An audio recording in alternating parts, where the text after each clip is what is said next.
வணக்கம் நண்பர்களே, இன்று தங்கம் விலை அப்டேட் பார்க்கலாம். இன்றைக்கு ஒரு சவரன் தங்கம் ரூபாய் 1,13,000 ரூபாய்க்கு விற்பனை ஆகிறது. 1 கிராம் தங்கம் ரூபாய் 14,120 ரூபாய்க்கு விற்பனை செய்யப்படுகிறது. நேற்றை விட இன்று சவரனுக்கு ரூபாய் 1000 ரூபாய் உயர்ந்தது. தங்கம் விலை தினமும் மாறிக்கொண்டே வருகிறது. அதேபோல் வெள்ளி சந்தையில் அதிரடி உயர்வு செய்யப்பட்டிருக்கிறது. 1 கிலோ வெள்ளி ரூபாய் தற்போது 2,65,000 ரூபாய்க்கு விற்பனை செய்யப்படுகிறது.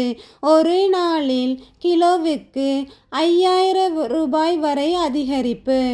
முதலீட்டாளர்கள் கவனமாக இருக்க வேண்டிய நிலை. சந்தையில் தொடர்ந்து விலை மாற்றங்கள் ஏற்பட்டு வருகின்றன. இது இன்னும் உயருமா அல்லது குறையுமா? அடுத்த அப்டேட் பார்க்கலாம்.